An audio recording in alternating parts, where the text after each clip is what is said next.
Hi, G.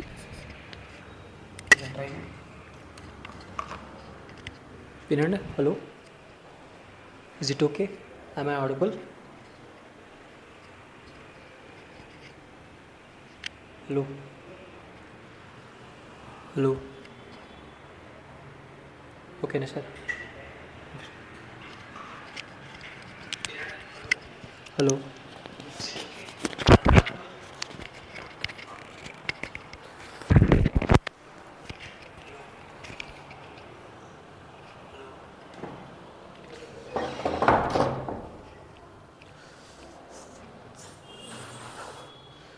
Okay, a very good evening to everyone, students. I am back with one of the very important and fascinating topic in chemistry, which is a very colorful subject and colorful topic in entire chemistry. And this topic is especially useful various purposes, and its applications are really widespread. That means each and every branch of science and each and every need, the whatever the human being need, can be associated with applications of metallurgy. I will explain what is metallurgy, what are the contents in this, and I will make you understand metallurgy in a clear cut way. And give me a second and I will start the topic of today's class.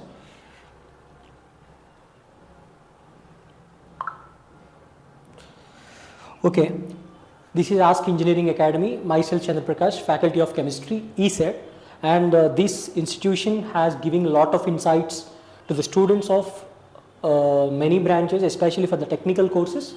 It is also offering many short-term and long-term batches for ECET, MCET or NEET itself. If you want to join these institutions, just you have to go through the information in the description box which is given below. And today we are moving on to, without further delay, we are moving on to today's topic, that is metallurgy. First, in the metallurgy, I will explain what are the contents we are going to explain in the further classes. First, metallurgy. First, in the metallurgy, we are going to study about characteristics of metals. What are the important things we generally know about metals? Metals are the part and parcel of human body. Metals can play very important role in the successful leading of a human life. Because of that reason, we must study how the characteristics of metals will be. So this is what characteristics of metal, and distinguish between metals and non-metals.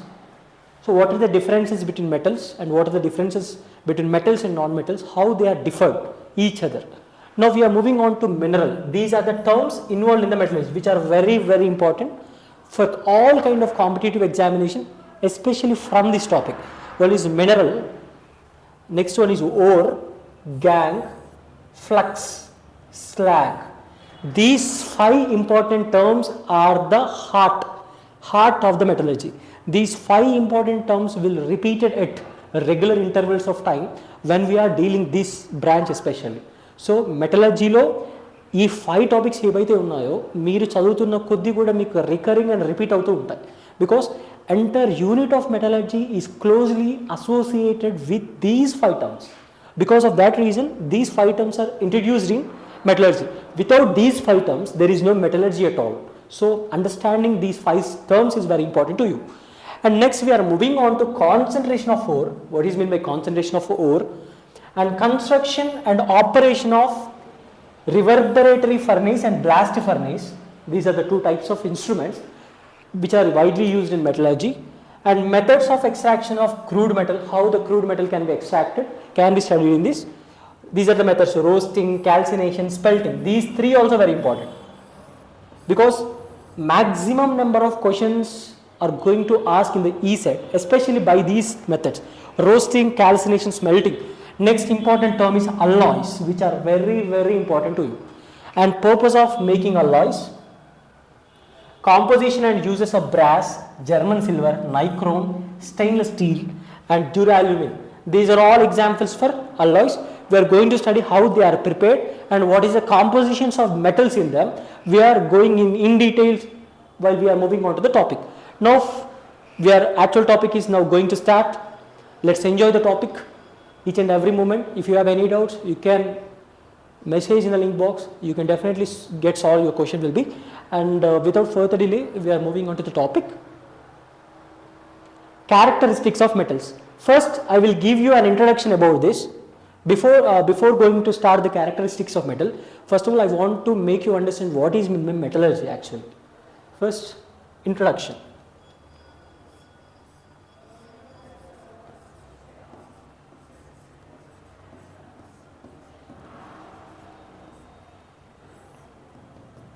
Introduction, what is meant by metallurgy?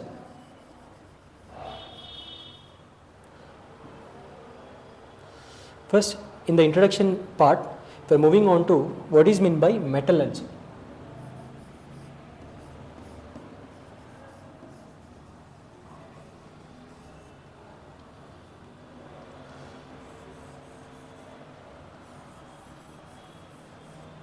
So, what is mean by metallurgy? Metallurgy is nothing but it is a branch of science which mainly deals with study of metals and their preparations and their characteristics and their properties. That means metallurgy is a branch of science which confinedly pertain to only metals and their characteristics. In the metallurgy, we are going to study how the metals are classified, how the metals can be prepared, how the metals can be extracted from the natural resources such as soil, and various properties of metallurgy. And metallurgical engineering is also one of the very important stream in engineering, where I think you are familiar with Sundar Pichai. He is the famous CEO. The topmost CEO is the CEO of Google. So Sundar Pichai is a person who is completed or graduated in the department of metallurgical engineering. So metallurgy plays very important role, especially in industrial scale. Our human life is closely always associated with metallurgy. So now I think you get an idea about metallurgy. Metallurgy is nothing but it is a study of metals and the preparations and study of its properties and characteristics. It is defined as, metallurgy is defined as,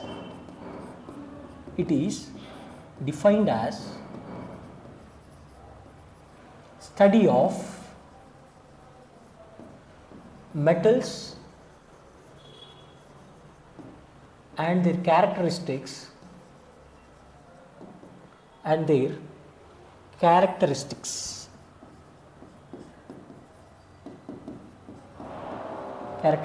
and their preparation and their uses also, and their preparations and uses, their preparations and their uses. So this is all about metallurgy. And now, who is the father of metallurgy is Georgius. And one second students, I will give you an example for the father of metallurgy.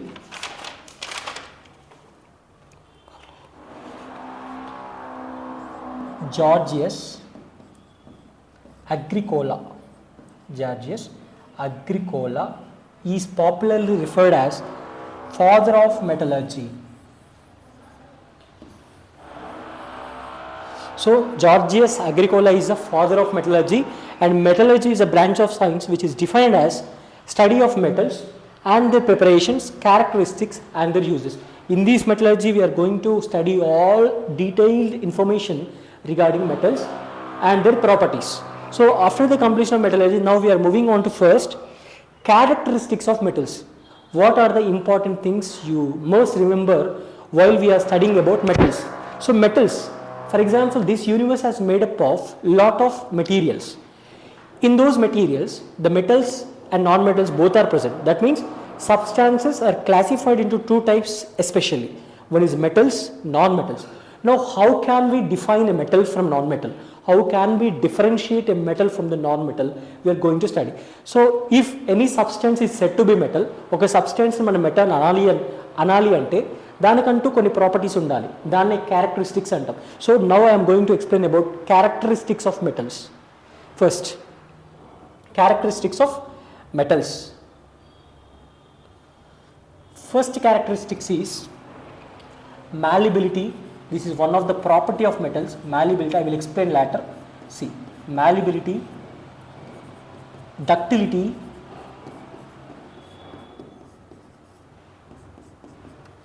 conductivity,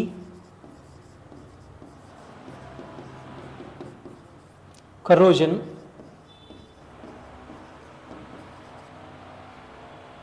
basic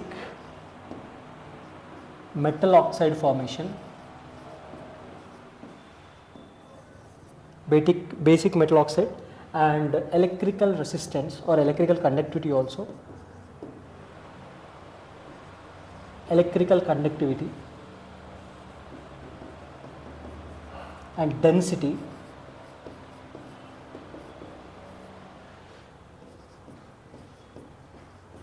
and tensile strength.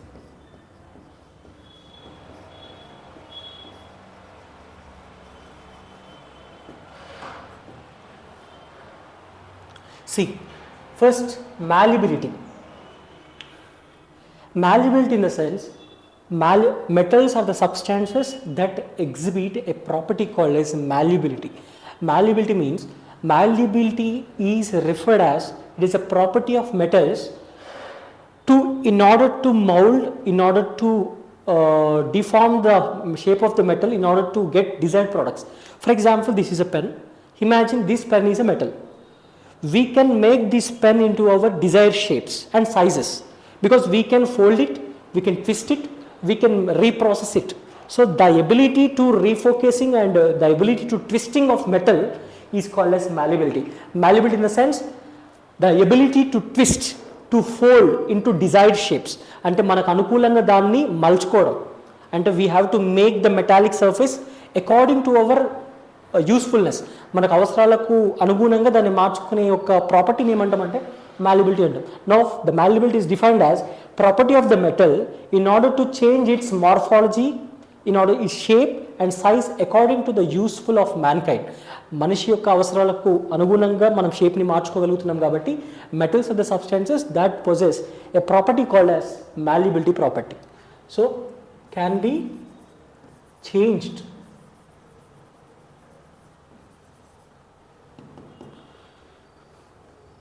So ductility, what is meant by ductility? Ductility is also one of the property which is similar to that of malleability, but here ductility in the sense we can drawn out of the metal. That means the metals can be reshaped into the fine wire-like structures or thread. For example, copper. In our home needs or in our houses, especially we use lot of electronic devices.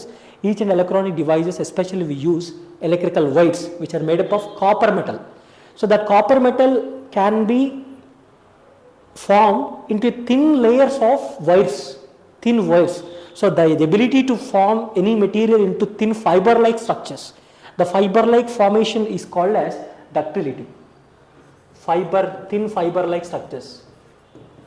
Fiber-like structures. So this is also one of the ability of metals. Now conductivity. One of the significant property of metals is its conductivity. Whenever if you observe any metals are always good conductors of heat and electricity. That means metal contains lot of electrons. Due to movement of that electrons, it passes current without any resistance. ఎలాంటి అడ్డు లేకుండా దాంట్లో నుంచి current pass అవుతూ ఉంటుంది. Because of free flow of current through the metals possess good electrical conductivity.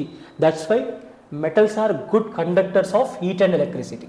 Good conductors. Corrosion. What is meant by corrosion?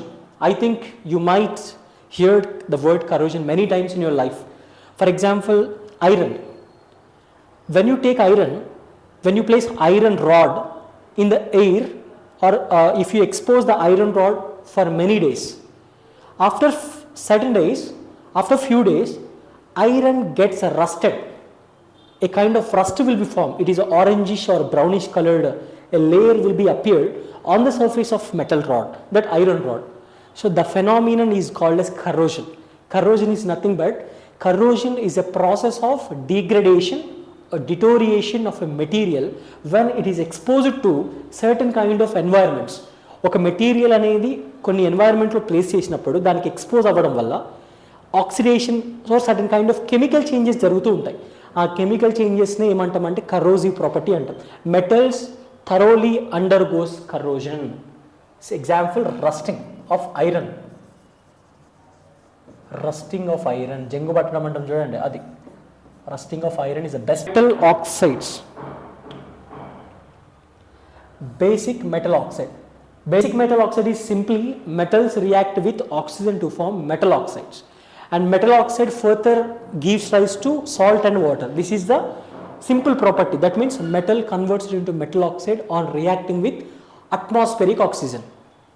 Oxygen to reacts జరిగినప్పుడు it forms as metal oxide. This is called as, and further metal oxide gives rise to water plus salt. It will produce two products will be produced at the end of the reaction. So this process is called as basic metal oxide formation. Electrical conductivity is nothing but electrical conductivity, good conductor of electricity. It is simple, you know very well about this. Density is nothing but mass by volume. General formula of density is mass by volume. So generally if you observe any metal, it has lot of density. అది very denser అంటే ఏంటంటే బల్కీగా ఉంటుంది, అంటే it is not that much lighter to carry. For example if you take iron rod, it weighs some amount of mass which is very denser to carry or to hold in our hands. So because the metal properties are designed in such a way so that we can feel a more amount of density in that carrying of that metal. So that's why majority of the metals that existing in the universe are more denser in nature. That is why the metals are very denser. Tensile strength. So metals are due to more density, due to extensive cross-linking of many atoms in the metal, the metals have high tensile strength. That means it is very hard to distinguish between metals and non-metals. Differences. How? I already explained what are the characteristics of metals. Now how the metals are differentiated from non-metals. Metals అనేవి non-metals తో ఎలా different అయిపోతాయి. So now I will give you a simple table regarding the metals and non-metals. First, metals. This is metals, non-metals. Metals and non-metals. First metals. Metals are actually good conductor of heat and electricity. Good conductors of heat and electricity. Non-metals are basically bad conductors of heat and electricity, or poor conductors of electricity. Poor conductors of heat and electricity. Next, metals exhibit a property called as, you already know that, I think I already explained you, malleability and ductility. Already in the previous slide I already shown you. So it lacks that. Lacks in the sense it doesn't possess these kind of properties. And metals are very shiny in nature. This property is called as lustrous property. Very important. This is also one of the property. Lustrous. The metals are very shiny to look. Whenever you observe any iron in its newest form, or whenever you buy an iron rod from the shop itself, initially before rusting, the iron is very shiny in nature. The shiny property is called a lustrous property. These are not that much shiny. No, not that much shiny. Not shiny. And one more thing. These are more denser. These are not that much denser, less denser.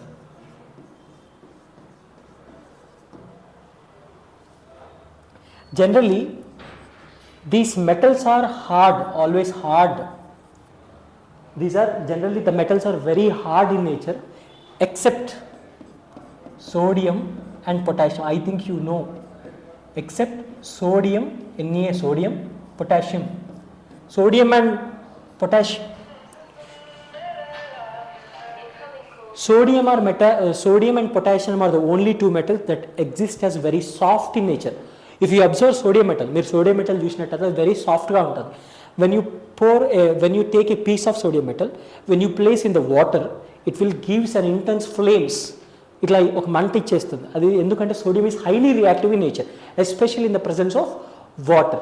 And sodium is very smooth and soft, and potassium is also in that manner. So all the metals are hard except sodium and potassium. And all the non-metals are very soft except one, that is diamond. All are soft, remember this, all are soft except diamond. Except diamond is an example for non-metal. It is very hard. It is also considered as one of the strongest material that earth has ever produced. Because of that reason it is very hard. Next important property is 6, high melting and high. Metals possess high melting points and high boiling points. It possesses very low melting points and boiling points.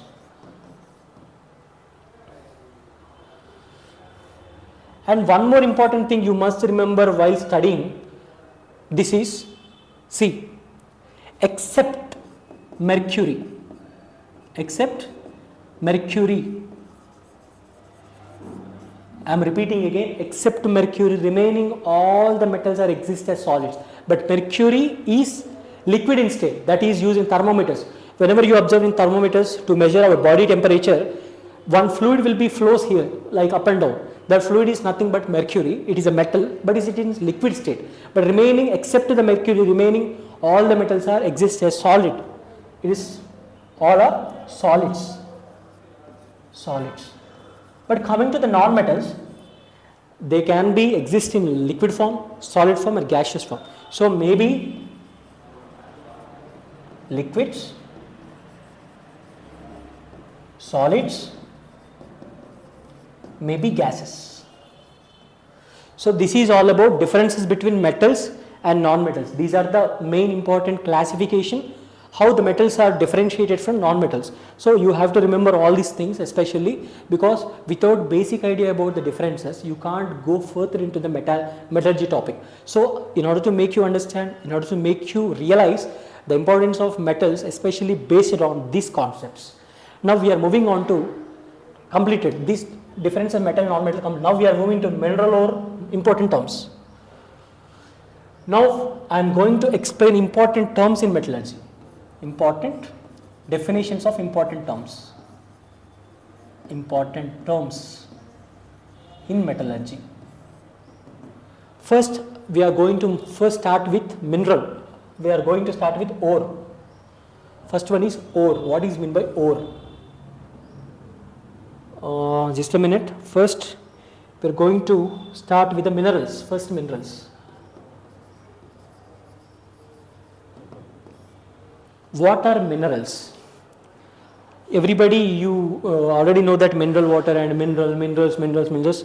A lot of discussion will be going on among the societies about minerals. What are minerals? Minerals are generally defined as, minerals are naturally occurring substance. Naturally avi untai universe. The naturally occurring substance which contain metals. Minerals are the naturally occurring substance that contains metals either in free state or combined state. That means minerals are the best sources of metals. Metals అనేవి ఇక్కడ free form లో గాని combined form లో గాని ఉంటాయి. అంటే minerals నుండి metals వస్తూ ఉంటాయి. So metals are called as sources of metals. So these are the naturally, I am repeating again, naturally occurring substance. Naturally occurring substances in which metals exist as free form or combined form.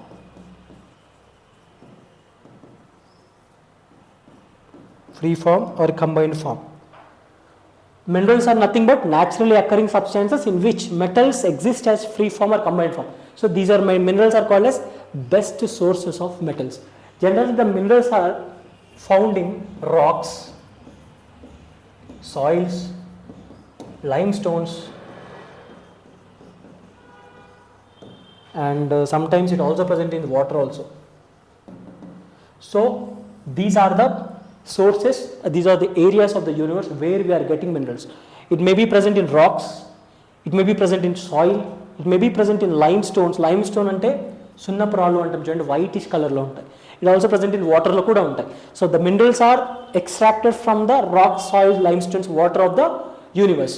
So this is all about minerals. Now we are moving on to ores. Second one is ores. What is meant by ore? Ore is nothing but mineral. Some of the part of mineral is called as ores. From ores we generally get the minerals. For example, this is a pen. This pen is an example for mineral. But all the ores are called as, for example, I will make you understand very simplify. I am simplifying this topic very easily. See, this is a pen. This is a mineral. Mineral is a source of metals. But ore is also a mineral. But all ores are not a mineral, because in the mineral only few percentage of mineral is only an ore, because from that particular only we are getting minerals, we are getting metals.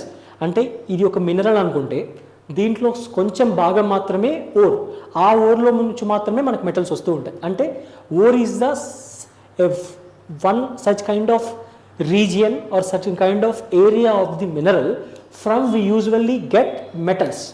అంటే metal source ఏదైతే మినరల్లో ఉంటుందో that metal source is called as ore. Ore is nothing but it's a part of mineral from where we can get metals. So it is the best example is it's a metal source of mineral. Ore is nothing but it's a metal source of mineral. Ore is nothing but it is a metal source of mineral. Now third one is gangue. It is I think you are not that much familiar with this word. Now that is gangue. What is meant by gangue? Gangue in a sense it is not your gang, it is different. It is about metallurgical gangue. Gangue is nothing but, we know that minerals are present in everywhere in the universe, either rocks or minerals contain ores. Along with the ores some kind of impurities also form. For example, I said only some part of mineral is responsible for the formation of metals. Remaining part or unused part which is not beneficial at all is called as impurities. So the kind of impurities present in the ore or mineral is called as gangue. Gangue is nothing but impurities. Impurities are nothing but where there is no metal, simply where there is no metal source, that is called as impurities. Impurities present in the ore. Impurities present in the ore called as gangue. Now we are going to discuss about flux. What is meant by flux? Fourth one is flux. Flux.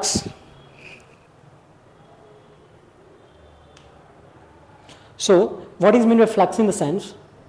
Flux is nothing but, flux is a material, flux is an agent generally added to metal which is present in the ore. అంటే flux అనేది ఒక material.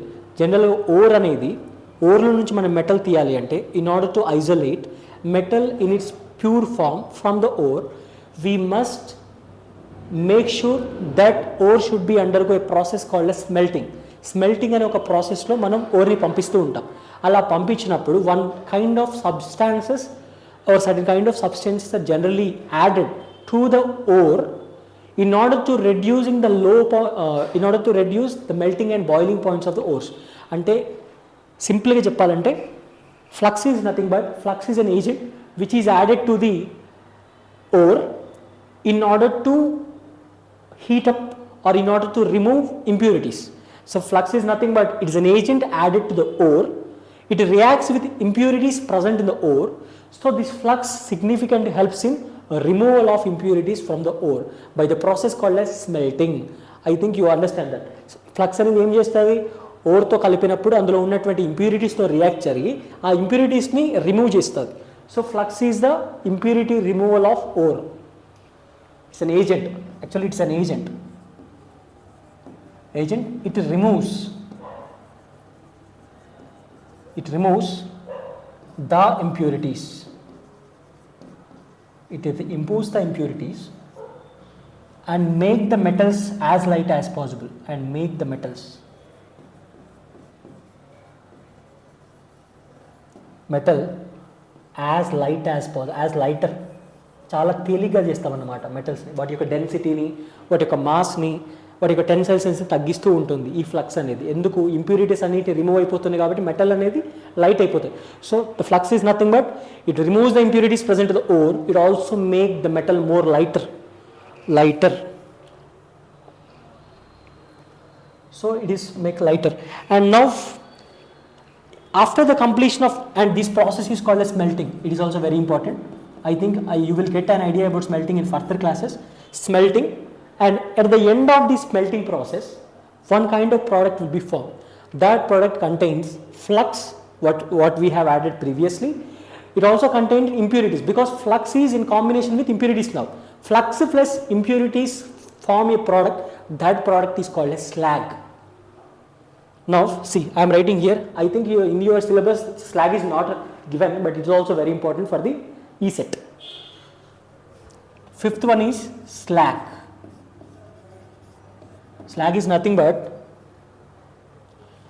flux plus impurities. Slag is nothing but flux plus impurities is called as slag. An example for the flux. Generally, I said flux is an agent which is added to the ore. What are those agents? One example is fluorite. Fluorite is one of the example for the flux. And not only that, inorganic chlorides. Inorganic chlorides. Fluorite, inorganic chloride. These are the a few examples which acts as fluxing agents. These are called as fluxing agents because they are reacting with the impurities present in the ore and helpful in the removal of impurities from the metals and make the metals more lighter as much as possible. So this is all about flux. Minerals, naturally substances. Ore, metal source of the mineral. Gang, impurities present in the ore. Flux, it agent removes the impurities. And slag, flux plus impurity final products of the smelting. So this is all about important terms in metallurgy. Completed. Now we are moving on to slag. I think slag is also completed. In the previous slide I have already explained what is meant by slag. Slag is nothing but now flux plus impurities is called as impurities slag. Now we are moving on to concentration of ore. Concentration of ore in the sense, concentration of ore. Concentration is the important step in metallurgy. So concentration is nothing but concentration of ore. What is meant by concentration of ore? Concentration of ore is an important step or important concept in metallurgy. So it is nothing but, it is defined as, concentration of ore is nothing but the process of abstracting, the process of extracting pure metal from the ore. Ore నుండి మనం pure metal బయటికి తీసే process ఏదైతే ఉంటుందో దాన్ని concentration of or అంటాం. Concentration of or is nothing but it's the process of extraction of pure metal from the ore. So this is nothing but it is defined as concentration. I am explaining concentration. Defined as process of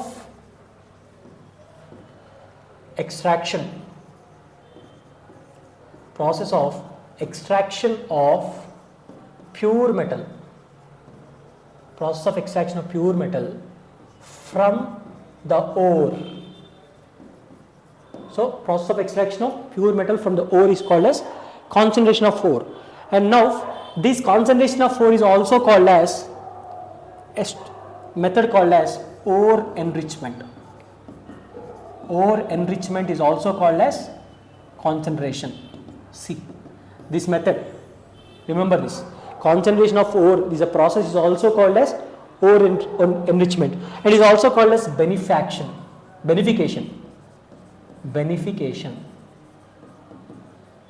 So concentration of ore can also be referred as ore enrichment or beneficiation. So these are the two important terms used for the concentration of ore. Now how the ore can be concentrated? In order to concentrate a particular amount of ore, especially there are 3 steps or 3 methods. Those 3 methods are first method, second method and third method. First method is magnetic separation. These are the 3 methods of concentration of ore. One is magnetic separation. Second one is hydraulic washing. Hydraulic washing. And third one is froth flotation.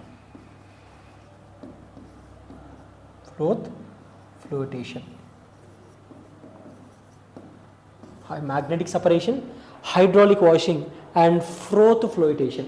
These are the 3 important methods especially used for extraction of metals from their ores. So magnetic separation in the sense, by using strong magnets, by using strong magnetic field, metals are separated from their impurities. So for example, ore is a material that contains metal, impurities, non-metals and every kind of substance is getting polluted with ore. In order to remove ore, we must remove impurities first. Metals contain certain amount of magnetic power, that means attraction to the magnet. Similarly, impurities also has certain kind of attraction power with the magnet.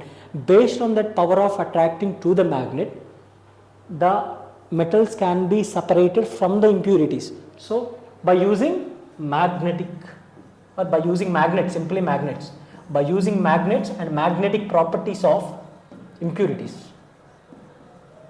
by using magnetic properties of impurities, the metals and non-metals or metals or unnecessary impurities can be separated easily by magnetic separation. Now hydraulic washing. Hydraulic washing is nothing but here the solution that containing ore is passed through a high pressure hydraulic pump. Hydraulic pump అనేది high pressure తో ఆ ore containing solution పంపిస్తూ ఉంటుంది. అప్పుడు based on the weight, based on the density, the metals will get separated from impurities. Based on the weight, based on the density, simply density, based on the density, the metals can be separated from impurities. Now froth flotation. Froth flotation is nothing but is very important technique. In the terms of froth flotation, some kind of agents will be added. Those agents are called as frothers or frothing agents. One example in the collisions, not collisions, in the topic itself, colloids and solutions, I have clearly explained in previous year's question, that is pine oil. Pine oil is used as frother in froth flotation method. Frother in the sense nuraga antam chudandi, nuraga. So in order to create that frother, the frother, by using froth flotation method, the lighter substances present within the ore solution will deposited in the froth. Froth ద్వారా lighter substance ఏవైతే ఉంటుందో non materials, non metals అన్నీ కూడా పైకి వచ్చేస్తాయి. డెన్స్గా ఉన్నటువంటి metals అనేవి కిందనే ఉండిపోతాయి ఆ ట్యూబ్లో, ఆ ఫ్రోత్ ఫ్లోటేషన్ ఛాంబర్లో. So based on the density again by adding frother, the metals can be separated from the impurities. Now the pure form of metal can be extracted. So this is called as froth flotation by using frothers. By using frothers. Example, pine oil. Pine oil. Okay. So this is all about slag. This is all about how we can concentrate the ore and the methods of concentration of ore. And ore concentration of ore is also called as ore enrichment and beneficiation. And these are the 3 methods which are very, very, very useful and widely used for the purpose of concentration of ores. Now we are moving on to construction and operation of reverberatory furnace and blast furnace. So before going to this topic, I have to drink a sip of water. Excuse me.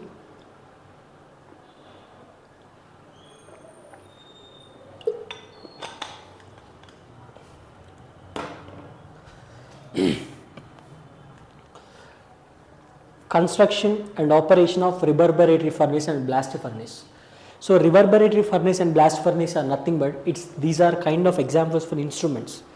So these are two important instruments which are widely used in metallurgical applications. మెటలర్జీలో జనరల్గా use చేసే ఒక రెండు instruments ఏమైనా ఉన్నాయంటే అవి blast furnace ఒకటి reverberative furnace. What are those, how those instruments can be constructed and how they can be useful in metallurgy we are going to study now. First, reverberatory furnace.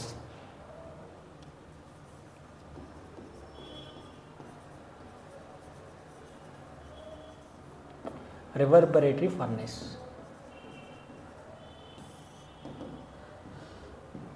Reverberatory furnace in the sense it is generally a steel box. It will look like this. I am drawing this diagram. Make sure you have to draw this.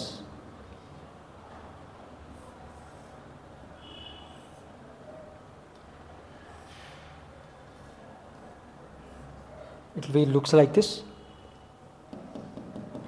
These are the ore particles. This is all about construction of ore.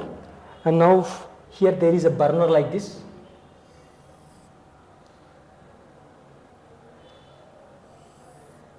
This is a burner, like the burner in the sense I mentioned that clearly with the yellow color. This is a burner like this. This is the burner. Inside the burner, this is a burner, and this is a steel box. This is a steel box.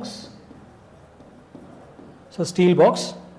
Now this is a slag layer or ore layer. Ore layer. Here there is a metal. There is a piece called as molten metal. There is a opening or exit, that is for slag exit.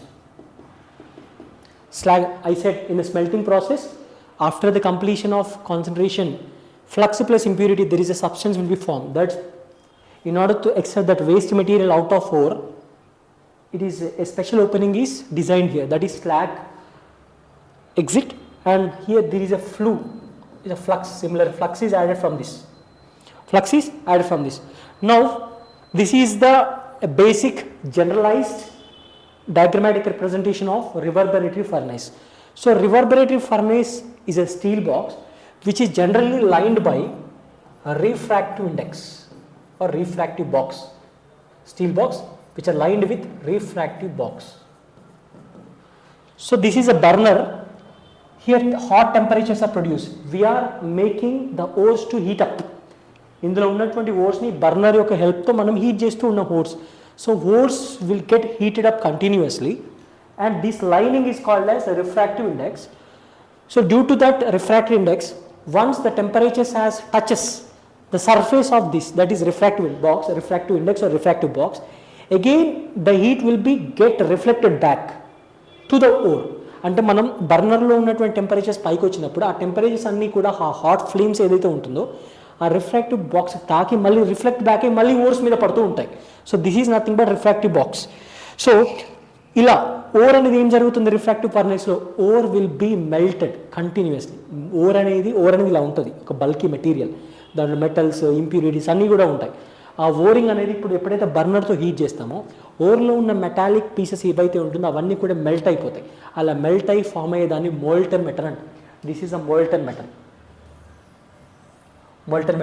ఇక్కడ నుంచి మనం flux add చేస్తుంటాం. Flux అనేది ఇంప్యూరిటీస్తో combine అయ్యి ఈ slag exit నుండి బయటకు వచ్చేస్తుంది. We are adding flux in order to remove all the impurities present in the ore. So the flux plus impurities released as slag exit, and the metal which is melted, which is purest form of metal, can be stay as molten metal. So this is how the construction of reverberative furnace will be look like. How it gets operated, how it can be operated, now I will explain you. Operation of this instrument, how it can be operated easily. First,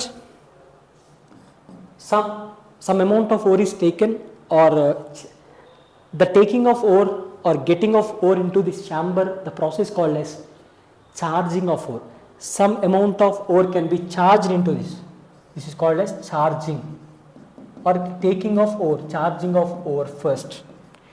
Now heating the ore with the help of burners. Heating. Third one is reflection. I already explained you what is mean reflection, how reflection will be get back, and melting and collection of molten metal. Collection of molten metal. Okay, this is all about reverberatory furnace, how the instrument is work out. This first step is ore is charged into the steel box. Second, it gets heated with the use of burners. Third is reflection of heat again from the refractive index. Fourth, melting of metal and collection of molten metal. Finally, is exit of slag particles. So this is all about reverberatory furnace. Generally, this reverberatory furnace is used for in terms of copper, tin, nickel and cement, aluminium recycling. This technique is mainly employed in the recycling of these kind of metals. For example, copper, tin, nickel, cement, aluminium. These kind of metals can be recycled by using this reverberatory furnace. 1 second. Hello, Baba. Hello. And in class lo unna malla chepta. So this is how the recycling or reprocessing of copper, tin, nickel, cement or aluminium certain kinds of metals can be employed by using this reverberatory furnace. So this is all about construction. This is always all about operation of this. Next, moving on to blast furnace. What is meant by blast furnace? I will make you understand now. Blast furnace. It's also very important technique. I think you might study this in your 10th class itself. Blast furnace in your metallurgy in the 10th class lo meer chadivi untaru. Diagram kuda estanu nenu. So blast furnace will be look like this.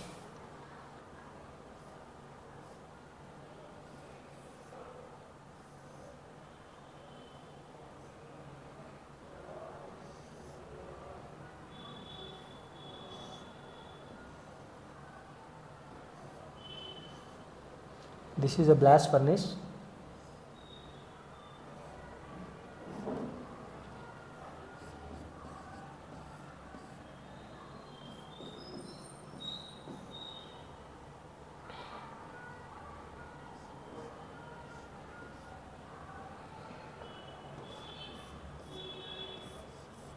So it will look like this blast furnace. This is a normalized or generalized diagrammatic representation of blast furnace. Now we are moving on to various apparatus. This is hot metal. This part is called as hot metal.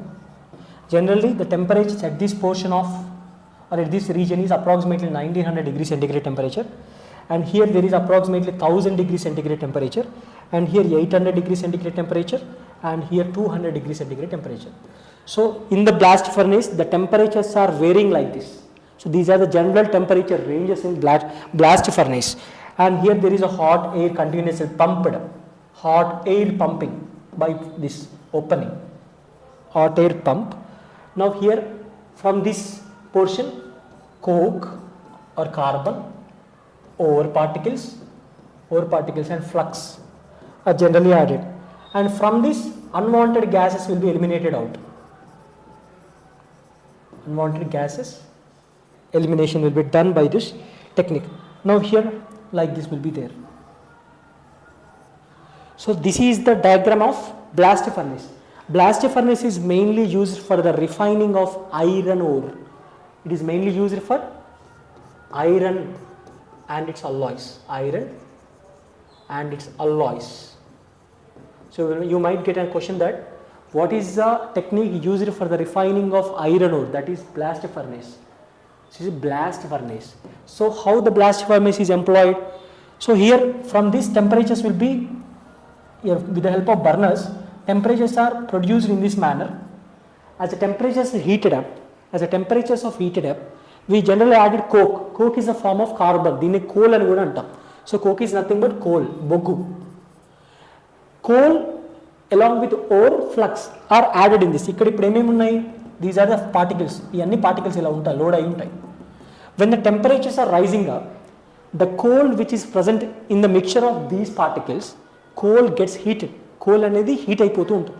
అలా coal heat అయినప్పుడు ఏంటి, coal will be react with the metals of the ore. Ore lo metal untadani cheppukunnam kada.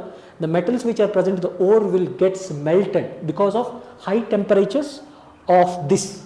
Because of high temperatures of this coke, coal heat అవ్వడం వల్ల దాని నుండి వచ్చేటువంటి వేడి వల్ల ఓర్లో ఉన్నటువంటి మెటల్ అనేది మెల్ట్ అయిపోతుంది. That melted metal is called as hot metal.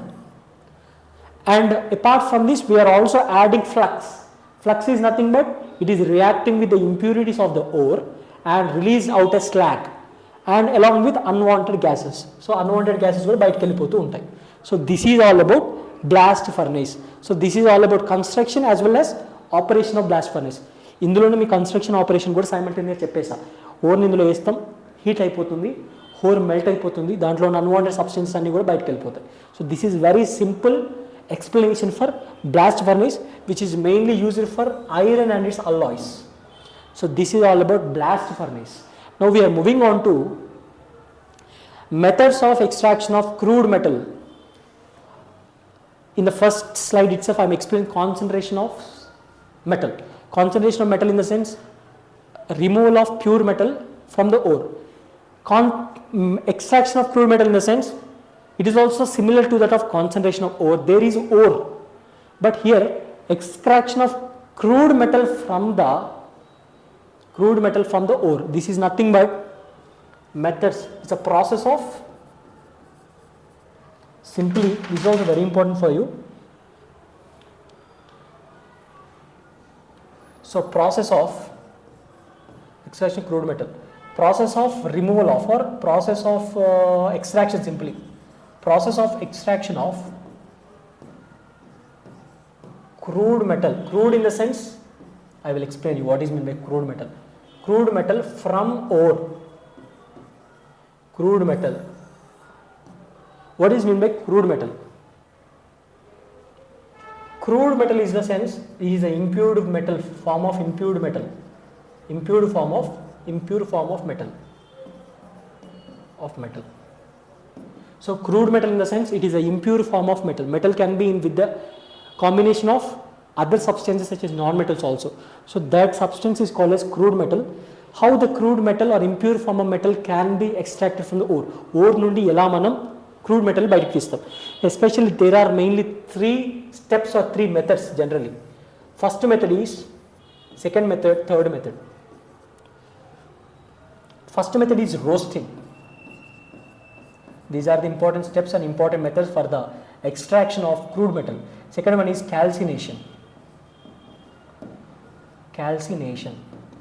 Third one is smelting. So roasting, calcination and smelting.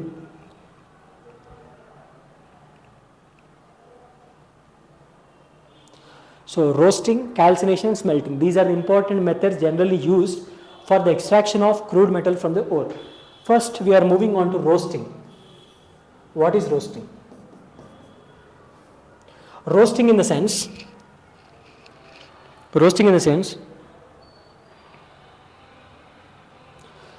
it is a kind of heating of ore particles.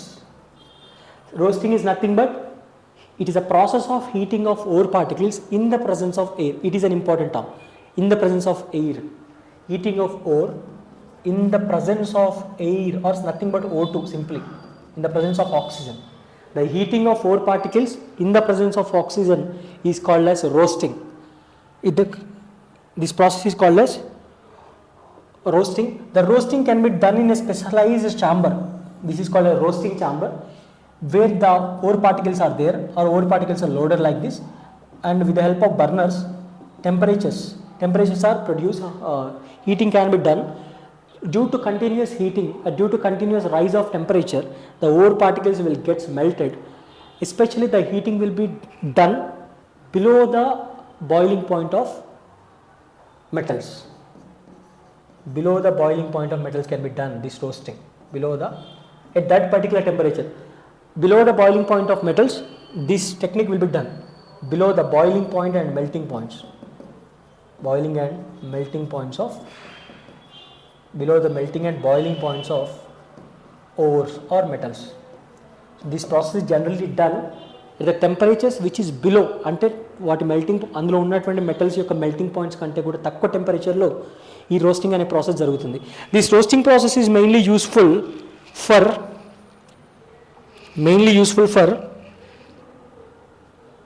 the extraction of metal oxides extraction from sulfide ores. See, roasting is a process of heating of ore particles in the presence of air below the melting temperatures, and this technique is mainly used for extraction of metal oxides from sulfide ores. అంటే metal ఆక్సైడ్ని sulphide ఓర్స్ నుండి extract చేసేటువంటి ప్రాసెస్ని roasting అంటూ ఉంటాం. And రోస్టింగ్లో ఏం జరుగుతుంది, or అనేది oxide ఫామ్కి మారిపోతుంది.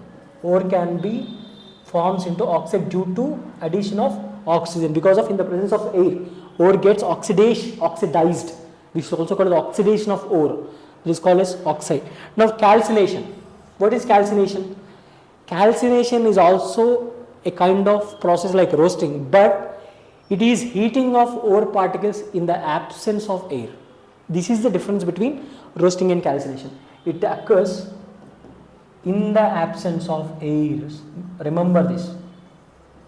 I think you will definitely get a question from this. Roasting can be done in the presence of air.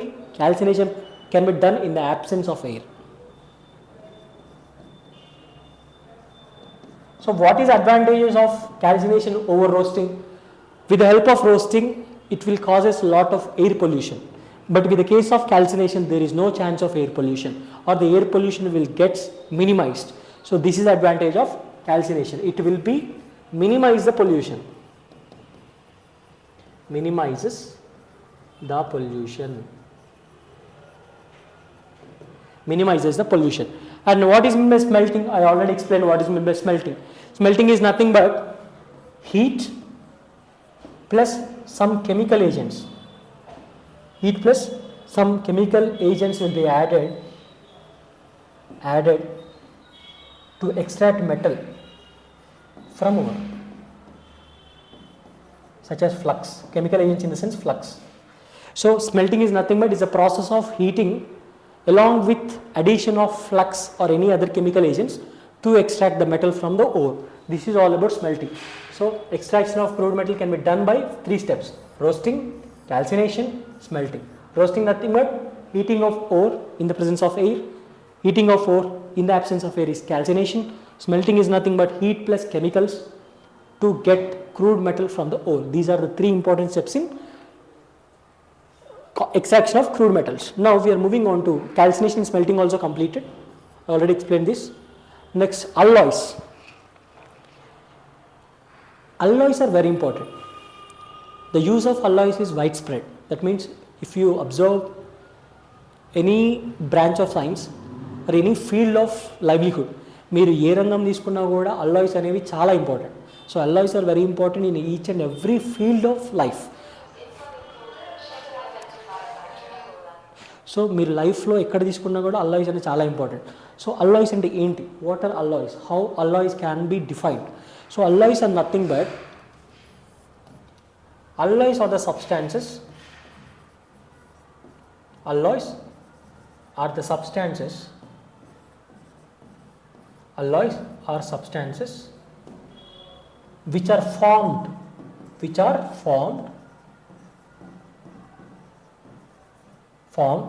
by the combination of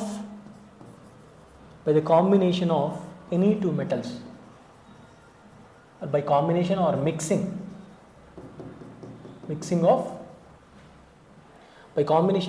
of any 2 metals or metals, or any 2 or more, simply 2 or more metals. Alloys are nothing but alloys are the substances which are formed after the mixing or combination of 2 or more metals. 2 మెటల్స్ని కొన్ని 3 కానీ 2 కానీ metals తీసుకొని combine చేసి ఒక మెటీరియల్గా form చేస్తే that is called alloy. Alloy is nothing but is a product which is formed due to the combination or combining of any 2 different metals. So that is called as alloys. Generally alloys can be of 2 types. One is sometimes metal plus another metal. This is one metallic alloy. Sometimes metal plus non-metal also there is chances. Metal bind with non-metal also to form alloy. This is non-metal alloys. Metals bind with metals to form metallic alloys. So these are the two ways to form alloys. And now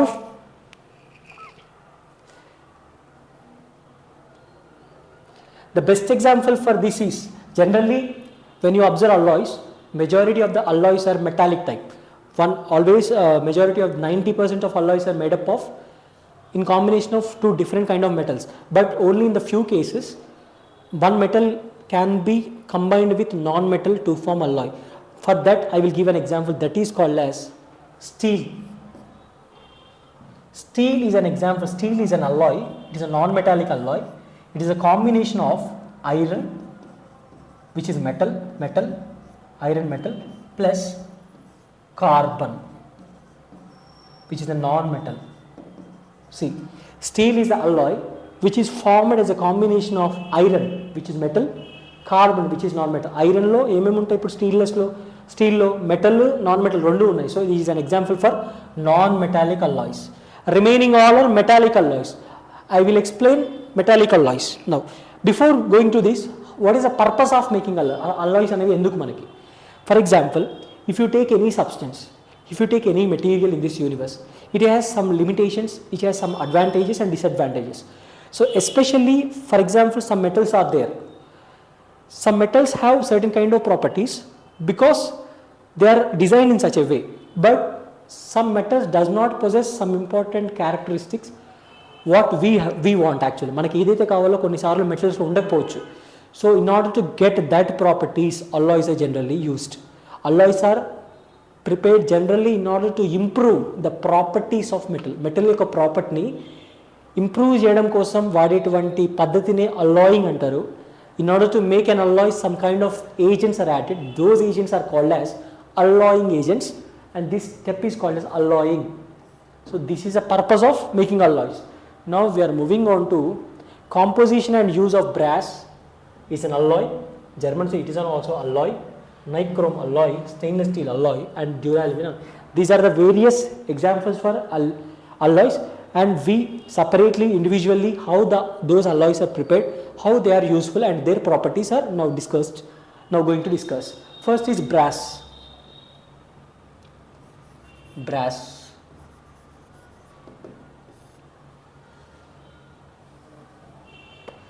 Brass is an alloy. It is made up of. Is an alloy. It's made up of especially copper Cu plus zinc. Brass is an alloy which is composed of two kinds of metals. One is copper and one is zinc. And especially this brass is an alloy which is mainly used for construction purposes. Constructions of buildings ఉంటాయి కదా అందులో వాడతాం. And one more thing, it is also using for decoration purposes. Decoration purpose also used. And these are the composition and use. And now coming to the properties of brass, the properties involves one, it is corrosion free. Brass is cannot be corroded, corrosion free. Second property is it has low melting points. It also offers low friction.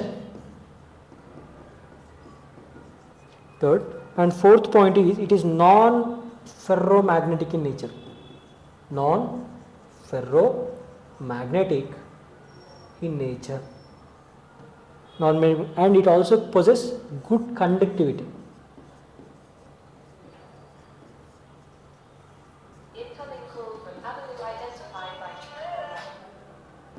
Good conductivity.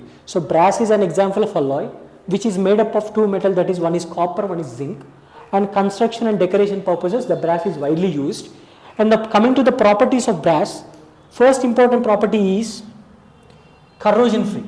I already said metals are the substances that can be readily corroded when it is exposed to chemical environments.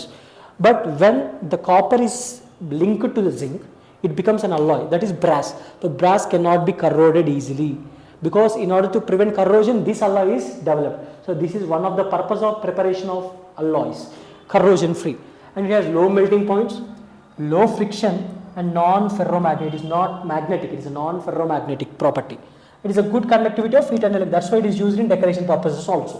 So this is all about composition, uses, properties of brass. Now we are moving on to German silver. Now we are moving on to German silver. This is a German silver. German silver. German silver. The composition in the sense, composition of German silver is, it contains copper, nickel and zinc. So German silver is made up of by combination of three metals: copper, nickel, zinc. Especially the percentage of copper is 60%, nickel is 20% and zinc is 20%. These are the compositions. Copper, nickel, zinc in these ratios, 60 is to 20 is to 20 percentages, the German silver is used. So these are also, these are the how they can be prepared.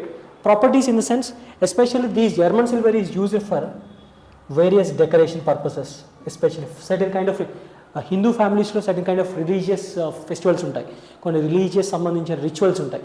అలా ఉన్నప్పుడు కొన్ని materials వాడుతుంటారు. Those materials are made up of వెండి గిన్నెలు అవన్నీ అంటాం చూడండి. Those silver materials are made up of a material called as German silver, religious decoration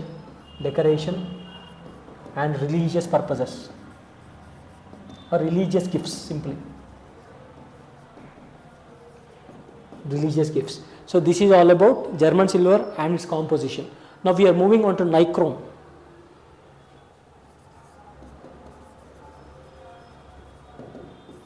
Nichrome. It is an alloy of nickel and chromium. It's an alloy of nickel plus chromium. See, if you observe nichrome word, Ni stands for nickel. Chrome in the sense chromium. It is an alloy of nickel and chromium. It majorly composition is, nickel composition is 80% and the composition of chromium is 20%. If we take A grade nichrome, if you take the best quality of nichrome, ఒకవేళ మీరు nichrome లో best quality A grade తీసుకున్నట్లయితే, in that 80% consists of nickel and 20% is chromium. Based on the purity of the nichrome, the percentages will be changes. And nichrome, it is properties is, it's non-magnetic in nature. It has high melting points and good electrical resistance. It is not conductor, it is a resistor. It doesn't allow current to flow. It is a good electrical resistance it offers. And generally these are the three important properties of nichrome. Coming to the uses, generally the nichrome is used for dental fillers. I know in the tooth problem, some of the patients are suggested or advised to perform certain kind of dental implantations. In that, in types, some plates, braces will be used in order to align the teeth in a proper way. So for that purposes, dental fillers are used. These dental fillers are generally made up of a material called as nichrome, and is also used for the preparation of kettles. Is also used for space shuttles, also space heaters. It is used as dental filler. It is used in the manufacturing of kettles, water kettles. It is also used for space heaters.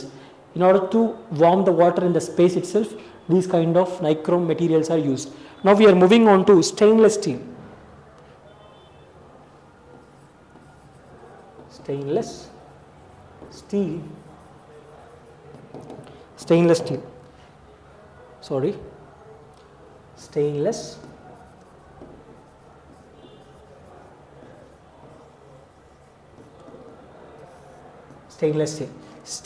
steel is an alloy made up of carbon, iron, Fe, iron, and other elements.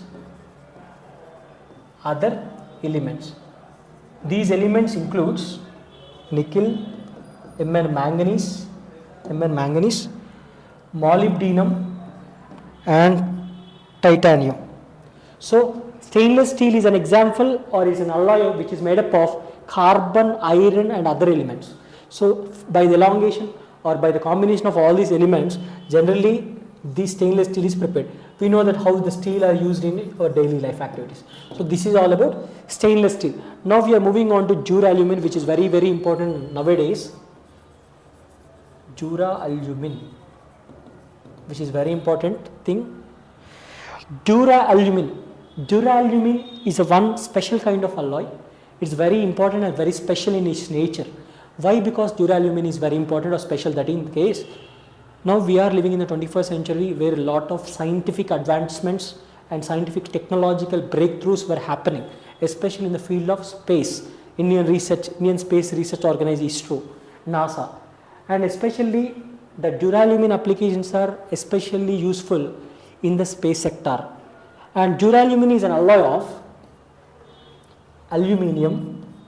Generally the composition of duralumin is aluminium, carbon, aluminium, copper plus magnesium, Mg, plus manganese. The ratios are aluminium is 95% in its composition and copper is 3.8%, it is 1.2% and 0.3%. So this is a composition of various metals in duralumin. What are the four materials used for the formation of duralumin? Aluminium, copper, magnesium and manganese. Aluminium is 95%, copper is 3.8%, magnesium 1.2% and Mn is 0.3%. Generally this duralumin is used as aircraft parts. Which are examples are composite materials and terminal. Composite materials are nothing but very lightweight materials. Aircraft lo in order to save fuel ni save cheyadam kosam, in order to carry maximum amount of passengers, the aircraft size should be reduced dramatically. So the size, in order to reduce the weight of the aircraft space, the aircraft is especially designed by using a material called as duralumin. It is also used in the manufacturing of surgical instruments. Surgical instruments is also used in the case of surgical instruments. Aluminium, this is all about duralumin. We have already completed what is metallurgy, types of furnaces, concentration, extraction, methods. These are the different types of alloys, how alloys are prepared, differences between metals and non-metals, characteristics of metals, all we have discussed completely.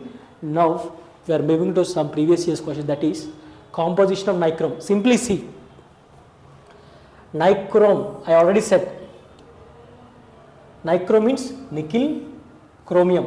See this, nickel, copper, this is not, because nichrome is nothing but it is an alloy of nickel and copper, nickel and chromium. But in the first example, first option, there is no copper, so it is not eliminated. Second, there is nickel and chromium, see. Third, nickel and copper, this is also eliminated. There is aluminum, this is aluminum. So finally answer is this. This is a question asked in the TS ECET 2023. Now froth flotation is used to concentrate dash ores. I already said you. Froth flotation is best example, which is basically used for chloride ores. This is the answer. I already explained you in the previous slides. Which of the following element is not present in German silver? German silver lo A element undadu. German silver is nothing but, I already explained what is meant by alloys. In the concept of alloys, it contains copper, nickel and zinc. German silver contains nickel, copper and zinc, but there is no iron. So this is the answer. So in the German silver there is no iron, or there is no topic of iron, or there is no discussion of iron. So this is the answer. Composition of German silver is simply copper, zinc and nickel. We have already completed it. The method which is not used for the concentration of ore, we already know that. Froth flotation, smelting. Smelting is not used because smelting is used for extraction of crude metal. I think this is also right answer. Froth flotation is generally used, this is also used. So hand picking is the answer. A mineral is called an ore if metal can be extracted profitably, metal cannot be. See, a mineral is called as an ore if mineral ఎప్పుడు or అయిపోతుంది, ఎప్పుడు or అవుతుందంటే metal present in mineral precious Metal can be extracted profitably from mineral. Metal cannot be extracted. Metal has good. This is the answer. Metal can be extracted profitably from mineral. ఎప్పుడైతే metal అనేది or నుంచి తీస్తామో అప్పుడు ఆ or mineral అంటాం. So this is all about 2 is option 2 is the right answer. Concentration of sulfide ore will be done by simply by froth flotation. The impurities associated with mineral used in metallurgy I already said. Impurities ante enti? Gang. Very simple questions. German silver is an alloy of copper, nickel and zinc. So this is all about metallurgy and applications of metallurgy and metal properties, how the metals can be extracted from the ores, how they itself. So finally, thank you very much for giving me this wonderful opportunity. I hope you enjoy very well this topic. And myself Chandra Prakash, Faculty of Chemistry, ECET, Ask Engineering Academy, Dilsukhnagar, and the various batches are going on for NEET, MCET and ECET. The students who are interested to work with our institutions, you can directly contact the details which are given in the description box below. So thank you so much. Have a good day, have a great day, all the very best for your exams.